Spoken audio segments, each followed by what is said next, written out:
بسم اللہ الرحمن الرحیم والسابقون الاولون من المہاجرین والانصار صدق اللہ العظیم۔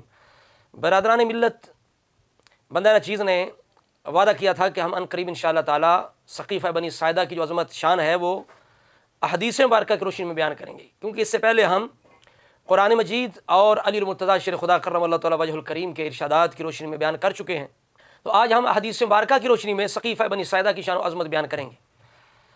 لیکن یہاں ایک بات عرض کر دوں کہ اصل اصول یہ ہے جو کہ امام جعفر صادق رضی اللہ تعالیٰ عنہ نے بھی فرمایا ہے، لا تقبلوا علینا حدیثا ما وافق القرآن والسنہ، ہمارے بارے میں کوئی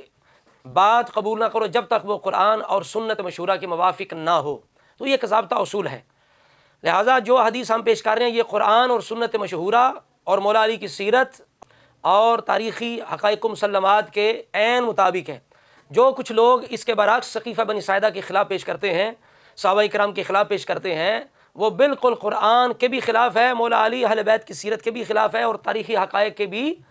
وہ چیزیں خلاف ہیں۔ اس وجہ سے کر کے وہ روایتیں چاہے وہ کہیں یہ صحیح ہیں پھر بھی مردود ہیں،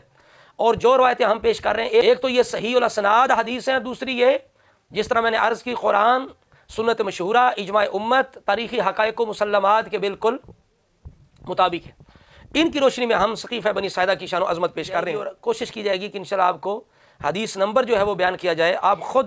ان کتابوں میں ان حدیث کا خود مطالعہ فرمائیں تاکہ آپ کے پاس حوالہ جات محفوظ ہو جائیں۔ آئندہ بھی کوئی خلافت ابوبکر صدیق کے خلاف بات کرے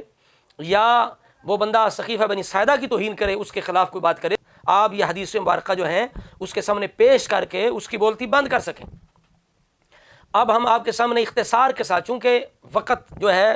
اس کو ہم ملحوظ رکھتے ہیں کہ بات لمبی ہو جائے تو لوگوں کے لیے سننا مشکل ہو جاتی ہے، ہم اختصار کے ساتھ اشارتاً ہم وہ حدیث آپ کے سامنے پیش کرتے ہیں، اور روایت نمبر انشاءاللہ کوشش کریں گے کہ پیش کریں ہم۔ اب دیکھیں یہ روایت ہے بخاری شریف کے اندر 3659 نمبر روایت ہے کہ ایک عورت رسول اللہ کے پاس آتی ہے اور کہتی ہے، یا رسول اللہ اگر آپ کو میں نہ پاؤں تو بعد میں کس کے پاس آؤں؟ تو سید عالم صلی اللہ تعالیٰ علیہ وسلم نے فرمایا فَإِن لَمْ تَجِدِينِي تَأْتِي أَبَا بَكْرَ، اگر تو مجھے نہ پائے تو میرے بعد ابو بکر صدیق کے پاس آنا۔ یہ کس کی طرف اشارہ ہے؟ خلافت ابو بکر صدیق۔ تو یہ شان ہے ثقیفہ بنی ساعدہ کی۔ وہاں جو فیصلہ ہوا وہ رسول اللہ کی پیش گوئی، رسول اللہ کا جو یقین تھا کہ میرے بعد ابو بکر کوئی بنایا جائے گا، اگرچہ آپ نے واضح طور پر پابند نہیں کیا امت کو، لیکن ایسے اشارے حدیث کے اندر موجود ہیں جن سے یہ بات بالکل صبح روشن کی طرح واضح ہوتی ہے کہ رسول اللہ کو یقین تھا میرے بعد ابو بکر کو ہی میری جگہ بٹھایا جائے گا۔ اور پھر یہ کون لوگ ہیں؟ یہ مہاجرین و انصار ہیں جن کے مشورے کی شان قرآن بیان کرے، وَأَمْرُهُمْ شُورَى بَيْنَهُمْ، جن کے اتفاق کی شان قرآن بیان کرے، وَاتَّبِعْ غَيْرَ سَبِيلِ الْمُؤْمِنِينَ فرما کے، جن کو قرآن کہے وَكُنْتُمْ خَيْرَ أُمَّةٍ أُخْرِجَتْ لِلنَّاسِ، جن کو قرآن کہے وَكَذَلِكَ جَعَلْنَاكُمْ أُمَّةً وَسَطًا لِتَكُونُوا شُهَدَاءَ عَلَى النَّاسِ، جن کو قرآن کہے وَلِلْفُقَرَاءِ الْمُهَاجِرِينَ الَّذِينَ أُخْرِجُوا مِن دِيَارِهِمْ۔ تو اس طرح کر کے اولئک هم المؤمنون حقا، وہ لوگ ہیں جن کی قرآن اس طرح شانیں بیان کر رہا ہے۔ تو لہٰذا مہاجرین و انصار ابو بکر صدیق کو ثقیفہ بنی ساعدہ میں خلیفہ بنانے والے وہ لوگ ہیں جن کی یہ شان قرآن نے بیان کی ہیں، یہ قطعی چیزیں ہیں، محکمات ہیں، ان کے خلاف یہ قصے کہانیاں، یہ گھڑنتو چیزیں، یہ بناوٹی چیزیں، یہ مفروضات، یہ مکذوبات چلتے نہیں ہیں۔ یہی بات اماموں نے فرمائی ہے، ہمارے بارے میں کوئی چیز قبول نہ کرنا جو قرآن اور سنت رسول کے خلاف ہو۔ تو لہٰذا جو روایتیں ہم پیش کر رہے ہیں ان کی بنیاد قرآن ہے اور مولا علی کی سیرت ہے، حسن حسین کی سیرت ہے۔ لہٰذا دیکھیں اگلی روایت یہ مسلم شریف کے اندر موجود ہے کہ رسول اللہ خواب بیان فرماتے ہیں کہ میں حوض سے پانی نکال رہا ہوں، میرے بعد ابو بکر آئے، انہوں نے پانی نکالا، پھر عمر آئے، پانی نکالا، اتنا نکالا کہ لوگوں کو سیراب کر دیا۔ اب اس کے اندر بھی اشارہ ہے، ایک روایت کے اندر ترازو کا ذکر ہے کہ آسمان سے ترازو نازل ہوا تو ابو بکر صدیق کے ساتھ لوگوں کو تولا گیا، ابو بکر صدیق کا پلڑا بھاری ہے، پھر عمر فاروق کے ساتھ تولا گیا، عمر فاروق کا پلڑا بھاری ہے، پھر عثمان غنی کے ساتھ تولا گیا۔ تو یہ سب اشارات ہیں ان حضرات کی خلافت۔ پھر دیکھیں مسلم شریف کی روایت ہے، کتنی واضح ہے کہ رسول اللہ نے مرض وصال کے اندر فرمایا بلاؤ اے عائشہ اپنے بھائی اور باپ کو بلاؤ، حتی اکتبا کتابا، میں لکھ کے دے دوں کہ کوئی تمنا کرنے والا تمنا نہ کرے۔ لیکن رسول اللہ کو یقین تھا، آپ نے یہ ارادہ ترک فرما دیا، یا باللہ والمؤمنون الا ابا بکر، کہ اللہ تعالیٰ اور مومن ابو بکر کے سوا کسی پر راضی نہیں ہوں گے۔ اور بخاری شریف کے اندر روایت کے الفاظ ہیں کہ بلاؤ اپنے باپ اور بھائی کو، فعاہدا، تاکہ میں عہد جو ہے وہ کر دوں، معاہدہ کر دوں، لکھ کے دے دوں، پابند کر دوں لوگوں کو۔ اسی طرح کر کے بخاری شریف کی ایک روایت ہے 466 نمبر ہے کہ سرکار نے فرمایا تمام دروازے بند کر دو الا خوخۃ ابی بکر، سوائے ابو بکر کے دروازے کے۔ اس کے اندر بھی اشارہ ہے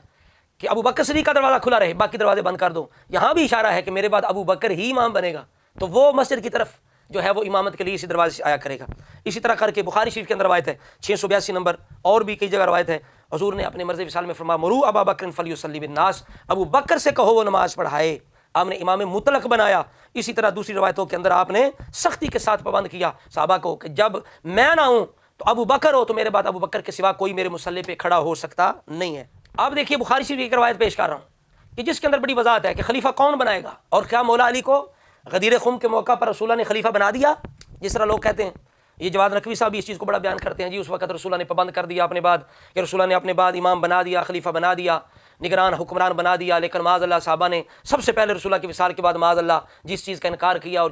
جو معاذ اللہ ایک سانحہ پیش آیا، جو زیادتی ہوئی، وہ کیا تھی کہ ابو بکر صدیق کو خلیفہ بنا دیا گیا۔ یہ جواد نقوی صاحب بار بار بیان کرتے ہیں۔ اب دیکھیے بخاری شریف کی 4447 نمبر روایت ہے، بڑی عام روایت ہے، ہر سنی کو یاد ہونی چاہیے،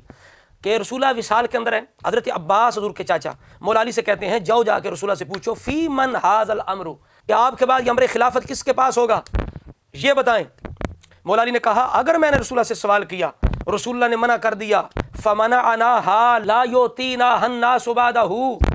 اگر میں نے سوال کر دیا، رسول اللہ نے انکار کر دیا، تو پھر لوگ ہمیں رسول اللہ کے بعد کبھی بھی ہمیں منتخب نہیں کریں گے، خلیفہ نہیں بنائیں گے، ہمیں امر خلافت نہیں دیں گے۔ وَإِنِّي وَاللَّهِ لَا أَسْأَلُهَا رسول اللہ، اللہ کی قسم ہے رسول اللہ سے سوال نہیں کروں گا۔ آپ بتائیے کتنی وضاحت ہے اس حدیث کے اندر۔ جو لوگ کہتے ہیں کہ بنا دیا، اگر بنا دیا گیا ہوتا تو حضرت عباس کو پتہ نہیں تھا غدیر خم کے موقع پر بنا دیا گیا ہے، یا مولا علی حضرت عباس سے کہتے ہیں کہ چاچا جی ابھی تک آپ کو نہیں پتا چلا کہ رسول اللہ نے فرمایا ہے من کنت مولا فعلی مولا، تو رسول اللہ نے مجھے خلیفہ بنا دیا، مجھے کیا حاجت ہے پوچھنے کی؟ یہ مولا علی نے نہیں فرمایا، فرمایا نہ یہ لوگ بنائیں گے، یعنی مہاجرین انصار بنائیں گے، لہذا اگر ہم نے سوال کر لیا، رسول اللہ نے منع کر دیا، تو کبھی نہیں بنائیں گے۔ آپ بتائیے کتنی وضاحت ہے۔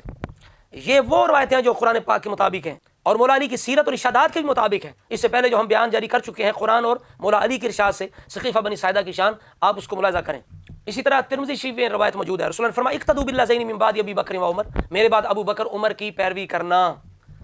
اس روایت کے اندر بھی یہ اشارہ موجود ہے ابو بکر صدیق اور عمر کی خلافت کا۔ اسی طرح کر کے آپ بخاری شریف کی روایتیں 7207 یہ بھی ملاحظہ کریں، 3700 بھی ملاحظہ کریں،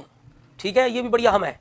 اسی طرح کر کے 4240 ملاحظہ کریں، 6830 ملاحظہ کریں، اس کے اندر یہ ساری تفاسیر موجود ہے۔ اس طرح مستدرک الحاکم کے اندر 4465 نمبر روایت ہے، ابن مسعود رضی اللہ تعالیٰ عنہ سے حسن سند کے ساتھ، آپ فرماتے ہیں مارا المؤمنون حسنا فهو عند اللہ حسن، جس چیز کو مسلمان اچھا جانے اللہ کے نزدیک بھی وہ اچھی ہے۔ قرآن اس کی تائید کرتا ہے، یتبع غیر سبیل المؤمنین، یعنی جو مسلمانوں کا طریقہ ہے، جس کو مسلمان پسند کریں، صاحبان حل و عقد بالخصوص، یعنی وہ لوگ جو تقوی علم کے اندر جن کی شان ہے، جس چیز کو وہ پسند کریں گے اللہ کے ہاں بھی وہ پسندیدہ ہوگی۔ اور آگے بیان فرماتے ہیں تمام مہاجرین و انصار نے ابو بکر صدیق کی خلافت کو پسند کیا، لہذا ثابت ہوا اللہ کے ہاں بھی یہ پسند ہے۔ اسی طرح مستدرک الحاکم کے اندر 4467 نمبر روایت ہے، مولا علی سے جب شہادت کے قریب پوچھا گیا کہ آپ خلیفہ نہیں بنائیں گے اپنے بعد، تو آپ نے کہا کیا رسول اللہ نے بنایا؟ پھر آپ نے ارشاد فرمایا رسول اللہ نے نہیں بنایا، لیکن اگر اللہ نے خیر دیکھی تو میرے بعد اللہ اس ہستی پر تمہیں اکٹھا کرے گا جو بہترین ہستی ہوگی، جس طرح اللہ نے رسول اللہ کے بعد اس ہستی پر صحابہ کو جمع کیا جو بہترین ہستی تھی، کما جمعہم بعد نبیہم علی خیرہم، جس طرح اللہ نے جمع کیا، فجمعہم بعد نبیہم علی خیرہم، جس طرح اللہ نے رسول اللہ کے بعد بہترین شخص پر صحابہ کو، اہل بیت کو، مہاجرین انصار کو جمع کر دیا۔ اگر اللہ نے تم میں کوئی خوبی دیکھی تو میرے بعد اللہ تمہیں بہترین شخص پر جمع کر دے گا۔ اب دیکھیں مولا علی شیر خدا کس طرح واضح طور پر ابو بکر صدیق رضی اللہ تعالی عنہ کی خلافت کی شان بیان فرمایا۔ اس طرح مستدرک کی ایک اور روایت ہے 4423 نمبر، اور یہ مسند احمد کے اندر 133 نمبر حدیث ہے۔ اس کے اندر جب عمر فاروق رضی اللہ تعالیٰ عنہ نے سقیفہ بنی ساعدہ میں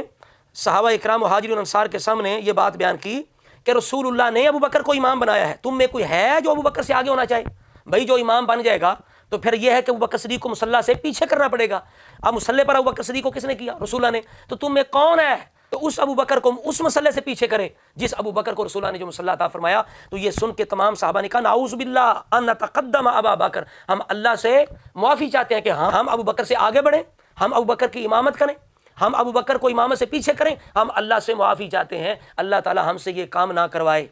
آپ دیکھ لیں۔ اور اسی طرح اگر کوئی یہ کہے کہ ابو بکر صدیق کو ہرس تھی تو وہ جھوٹا ہے، اس لیے کہ ان لوگوں نے اگر ہرس کی ہوتی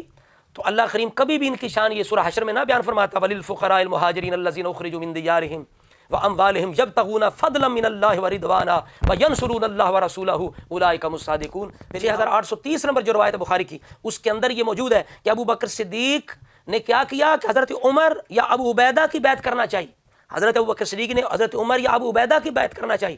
اگر ابو بکر صدیق کو خود لالچ ہوتا یا تمنا ہوتی تو پھر ایسے ہوتا کہ ابو بکر صدیق جو ہے وہ حضرت عمر یا ابو عبیدہ بن جراح کی بیعت کا کہتے، تو لہذا ثابت ہوا ابو بکر صدیق کے دل میں کوئی ایسا لالچ نہیں تھا۔ یہی وجہ ہے آپ نے اس چیز کو خود بیان کیا۔ یہ صحیح سند کے ساتھ روایت موجود ہے، مستدرک للحاکم کے اندر موجود ہے، الاعتقاد للبیہقی کے اندر موجود ہے، مستدرک کا حدیث نمبر ہے 4422۔ اس کے اندر ابو بکر صدیق نے ممبر پہ بیٹھ کر اللہ کی قسم اٹھا کے کہا، لوگوں میں نے کبھی تنہائی میں بھی آج تک یہ خواہش نہیں کی کہ میں خلیفہ بنوں۔ اس وقت معاملہ ایسا ہو گیا تھا، فرمایا اشفقت من الفتنہ، ہم نے فتنے کو ختم کرنے کے لیے، وہ جو آزمائش تھی اس کو ختم کرنے کے لیے ہم نے کیا کیا کہ ہم نے فوراً فیصلہ کر دیا، لیکن میں اکالا کرتا ہوں، یعنی میں دستبردار ہوتا ہوں خلافت سے، تم جس کو چاہو میری جگہ بٹھا سکتے ہو، مجھے کوئی خواہش نہیں، نہ میرے اندر اتنی طاقت ہے میں یہ بوجھ اٹھاؤں۔ ابو بکر صدیق نے اس چیز کا اظہار کیا تو سب نے کہا نہ ہم ابو بکر صدیق سے آگے نہیں ہو سکتے۔ ہم ابو بکر صدیق کو، مولا علی شیر خدا نے بھی، عبداللہ بن زبیر نے بھی فرمایا، ہم ابو بکر صدیق کو ہی اس چیز کا مستحق سمجھتے ہیں، خلافت کا، امامت کا زیادہ حقدار سمجھتے ہیں کہ رسول اللہ نے انہیں مصلی عطا کیا ہے، یہ ثانی سنین ہیں، یہ یار غار مصطفیٰ ہیں۔ تو اس وقت ابو بکر صدیق نے اس چیز کا اظہار کر دیا، بتا دیا میرے اندر کوئی اس چیز کا لالچ نہیں ہے، تو سب نے اس چیز کو قبول کر لیا۔ میں گفتگو کو ختم کرنے جا رہا ہوں، آخری روایت پیش کر رہا ہوں، اور اس مسئلے پر کہ لوگ کہتے ہیں سعد بن عبادہ رضی اللہ تعالیٰ عنہ نے پوری زندگی بیعت کی نہیں، پوری زندگی بیعت کی نہیں۔ میں کہتا ہوں، چیلنج کرتا ہوں، کوئی ایک بار سندے سے اہل سنت کی کتابوں سے روایت لاؤ جس کے اندر یہ ہو کہ سعد بن عبادہ نے کبھی بیعت نہیں کی، یعنی صحیح سند ہو اور یہ الفاظ ہوں کہ حضرت سعد بن عبادہ نے آخری دم تک ابو بکر صدیق کی بیعت نہیں کی، کوئی بندہ یہ کہہ دے، بلکہ اس کے برعکس یہ روایت احتجاج تبسی کے اندر موجود ہے کہ سعد بن عبادہ رضی اللہ تعالیٰ نے آ کے مولا علی سے پوچھا کیا آپ نے بیعت کر لی ہے ابو بکر صدیق کی؟ آپ نے کہا میں نے کر لی ہے، تو سعد بن عبادہ نے بھی بیعت کر لی۔ اور میں ایک روایت پیش کر رہا ہوں مسند احمد کی، روایت نمبر 18 ہے، ابو بکر صدیق نے سعد بن عبادہ کو سقیفہ بنی ساعدہ کے اندر رسول اللہ کا ایک فرمان یاد کروایا اور یاد دلایا کہ اے سعد، کیا آپ نے رسول اللہ سے یہ نہیں سنا تھا کہ قریش ولاۃ ھذا الامر، کہ قریش جو ہے وہ اس امر خلافت کے حقدار ہیں، قریش ہی امام ہو سکتا ہے۔ اے سعد بن عبادہ کہ آپ نے رسول اللہ کا یہ فرمان نہیں سنا؟ تو جب ابو بکر صدیق نے، وہ حدیث لا نورث کی طرح، حدیث وراثت کی طرح، کہ انبیاء کی وراثت نہیں ہوتی، جب یہ روایت یاد کروائی سعد بن عبادہ کو تو آگے الفاظ ہیں کہ سعد بن عبادہ کہنے لگے صدقتا، آپ نے سچ فرمایا ہے، نحن الوزراء وانتم الامراء،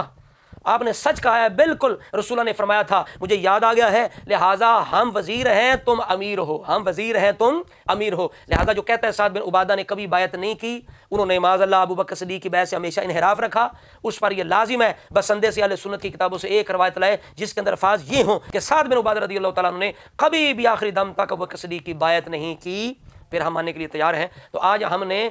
سقیفہ بنی ساعدہ کی شان و عظمت احادیث مبارکہ کی روشنی میں پیش کی، اور وہ روایتیں پیش کی جو قرآن کے مطابق ہیں، سنت مشہورہ کے مطابق ہیں، مولا علی کی سیرت کے مطابق ہیں، اجماع امت کے مطابق ہیں، اور اسی طرح جو تاریخی حقائق اور مسلمات ہیں ان کے مطابق ہیں۔ اللہ تبارک و تعالی ہم سب کو قرآن، سنت، آل و صحاب کی پیروی کی سچی محبت کی توفیق عطا فرمائے۔